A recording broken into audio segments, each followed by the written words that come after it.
Hi friends, welcome to Jijo Aari works. ನಾವು ಹಿಂದಿನ ವಿಡಿಯೋದಲ್ಲಿ ಸ್ಟ್ಯಾಂಡ್ ಹೇಗೆ ಫಿಕ್ಸ್ ಮಾಡೋದು ಅಂತ ನೋಡಿದ್ವಿ.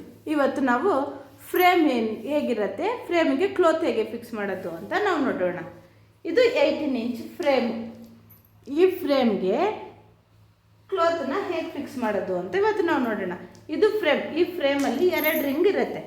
ಒಂದು ಔಟರ್ ರಿಂಗು, ಇನ್ನೊಂದು ಒಳಗಡೆ ಇನ್ನೊಂದು ರಿಂಗು. ಈ ಇನ್ನೊಂದು ರಿಂಗು ಮೇಲೆ ಇದು ಬಂದು ನಾಡನ್ನು ನಾನು ಸುತ್ತಿರೋದು. ನಾನು ಅದು ಹೇಗೆ ಮಾಡೋದು, ಏನಕ್ಕೆ ಮಾಡೋದು ಅಂತ ನಾನು ಇನ್ನೊಂದು ವಿಡಿಯೋದಲ್ಲಿ ಹೇಳ್ತೇನೆ. ಈ ಫ್ರೇಮ್ ಇದೆಯಲ್ಲ, ಈ ಫ್ರೇಮು ಇದು ಅಡ್ಜಸ್ಟಬಲ್ ಸ್ಕ್ರೂ. ಈ ಅಡ್ಜಸ್ಟಬಲ್ ಸ್ಕ್ರೂ ಏನಕ್ಕೆ ಅಂದರೆ ನಮಗೆ ಬಟ್ಟೆ ಇದ್ರ ಮೇಲೆ ಹಾಕಾದ್ರ ಮೇಲೆ ಅದನ್ನು ಹೇಗೆ ಅಡ್ಜಸ್ಟ್ ಮಾಡ್ಕೊಳ್ಳೋದು ಅನ್ನೋದಕ್ಕೆ, ನಮಗೆ ಬೇಕಾಗಿರೋ ಥರ ಟೈಟ್ ಮಾಡ್ಕೊಂಡು ಹಾಕ್ಕೊಳ್ಳೋದಕ್ಕೆ.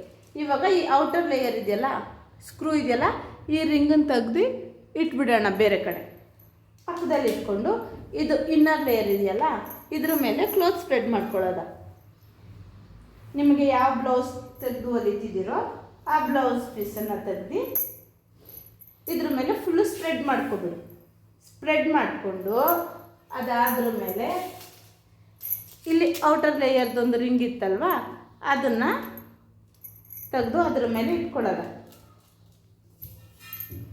ನೋಡಿ, ನೀವು ಹೆಂಗೆ ಮಾರ್ಕ್ ಮಾಡಿರ್ತೀರ ಅನ್ನೋದು ಮಾರ್ಕ್ನ ಇಟ್ಕೊಂಡು ಮಾರ್ಕ್ ಹಾಕ್ಕೊಳ್ಳಿ. ಸುಮ್ಮನೆ ಕಲಿಯೋರಾಗಿದ್ದರೆ ಈಗ ಹಾಕಿ ಫಿಕ್ಸ್ ಮಾಡ್ಕೊಳ್ಳಿ.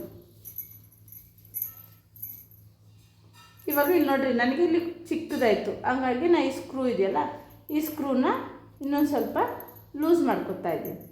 ಲೂಸ್ ಮಾಡಿಕೊಂಡು ಈ ಫ್ರೇಮ್ನ ಅಡ್ಜಸ್ಟ್ ಮಾಡ್ಕೋಬೇಕು.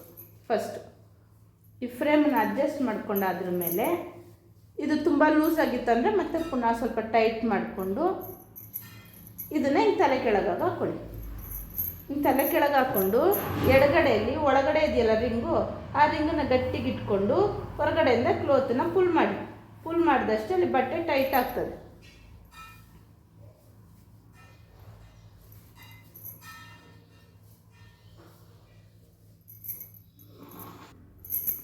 ಈ ಥರ ಫುಲ್ಲು ಟೈಟ್ ಮಾಡ್ಕೊಂಡಾದ್ರ ಮೇಲೆ ಈ ಬಟ್ಟೆನ ತಿರುಗಿಸ್ಕೊಂಡು ಸರೌಂಡಿಂಗ್ಸ್ ಸುತ್ತ ನೋಡಿರಿ, ಸರ್ಕಲಲ್ಲಿ ಎಲ್ಲಾದರೂ ರಿಂಕಲ್ಸ್ ಇದೆಯಾ ಅಂತ. ಹಾಗೇನಾದ್ರೂ ರಿಂಕಲ್ಸ್ ಇದ್ದರೆ ಸ್ಲೈಟಾಗಿ ಹಿಂಗೆ ಎಳೆದು ಬಿಟ್ಕೊಳ್ಳಿ. ಇಲ್ಲಾಂದ್ರೆ ಆಲ್ಮೋಸ್ಟ್ ಎಲ್ಲ ನೋಡಿ ಟೈಟಾಗಿದೆ ಕ್ಲೋತು. ಯಾವಾಗಲೂ ಬಟ್ಟೆ ಟೈಟಾಗಿರಬೇಕು. ಫ್ರೇಮಲ್ಲಿ ಬಟ್ಟೆ ಟೈಟಾಗಿದ್ರೇ ನಾವು ವರ್ಕ್ ಮಾಡಲಿಕ್ಕೆ ಈಸಿ ಆಗೋದು.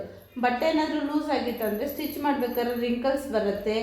ಇಲ್ಲಾಂದರೆ ಬಟ್ಟೆಯಿಂದ ನೂಲು ಕಿತ್ಕೊಂಬಂದುಬಿಡ್ತದೆ. ಬೀಡ್ಸ್ ಆಗಲಿ ಥ್ರೆಡ್ ಆಗಲಿ ವರ್ಕ್ ಮಾಡಬೇಕಾದ್ರೆ ನಮಗೆ ಕಂಫರ್ಟ್ ಆಗೋಲ್ಲ. ನೂಲು ಎಳೆಯೋದು, ಬಟ್ಟೆಯಿಂದ ಥ್ರೆಡ್ ಕಿತ್ಕೊಂಡು ಬರೋದು, ಹಂಗಾಗಿ ಬಟ್ಟೆ ಹಾಳಾಗುತ್ತೆ, ಬಟ್ಟೆ ಡ್ಯಾಮೇಜ್ ಆಗಿಬಿಡುತ್ತೆ. ಹಂಗಾಗಿ ಯಾವಾಗಲೂ ಫ್ರೇಮಲ್ಲಿ ಕ್ಲೋತು ಟೈಟಾಗಿ ಇರಬೇಕು. ಅದೊಂದು ಮೇಯ್ನ್ ಥಿಂಗ್ಸ್. ಅದನ್ನು ನೋಡಿಕೊಂಡು ಬಟ್ಟೆ ಏನಾದರೂ ಟೈಟಾಗಿತ್ತಂದರೆ ಇಲ್ಲಿದೆಯಲ್ಲ ಸ್ಕ್ರೂ, ಇದು ಫ್ರೇಮ್ ಇನ್ನೂ ಲೂಸ್ ಆಗಿದೆ ಅಂತ ನಿಮಗೆ ಫೀಲ್ ಆಯಿತು ಅಂದರೆ ಇದನ್ನ ಹಿಂಗೆ ಟೈಟ್ ಮಾಡ್ಕೊಳ್ಳಿ. ಟೈಟ್ ಮಾಡಿಕೊಂಡ್ರೆ ಬಟ್ಟೆ ಟೈಟಾಗಿ ನಾವು ಎಷ್ಟು ಎಳೆದು ಬಿಟ್ಟಿರ್ತೀವೋ ಅಷ್ಟಕ್ಕೆ ಫಿಕ್ಸ್ ಆಗಿರುತ್ತೆ. ಅದು ಮತ್ತೆ ಲೂಸ್ ಆಗೋಕ್ಕೆ ಚಾನ್ಸಸ್ ಕಮ್ಮಿ. ಹಂಗೆ ಟೈಟ್ ಮಾಡ್ಕೊಂಡು ಆದ್ರ ಮೇಲೆ ಒಂದು ಸ್ವಲ್ಪ ಹಿಂಗೆ ಎಳೆದು ಬಿಟ್ಕೊಳ್ಳಿ. ಹಂಗೆ ಎಳೆದು ಬಿಟ್ಕೊಂಡಾಗ ನಮಗೆ ಬಟ್ಟೆ ಏನಾದರೂ ಟೈಟಾಗಿತ್ತು, ಲೂಸಾಗಿತ್ತು ಅಂದರೆ ಅದು ಇನ್ನೂ ಸ್ವಲ್ಪ ಫುಲ್ ಟೈಟ್ ಆಗುತ್ತೆ. ನಂಗೆ ಸ್ವಲ್ಪ ಲೂಸ್ ಆಗಿತ್ತು. ಇವಾಗ ನೋಡಿರಿ, ಅದು ಹಿಂಗೆ ತಟ್ಟಿದರೆ ಸೌಂಡ್ ಬರಬೇಕು, ಆ ಥರ. ಇವಾಗ ಫ್ರೇಮಿಗೆ ಕ್ಲೋತ್ ಫಿಕ್ಸಿಂಗ್ ಆಯಿತು. ನೆಕ್ಸ್ಟ್ ವಿಡಿಯೋದಲ್ಲಿ ನಾನು ಬೇರೆ ಹೇಳ್ಕೊಡ್ತೀನಿ. Thank you for watching. Please subscribe and support my channel.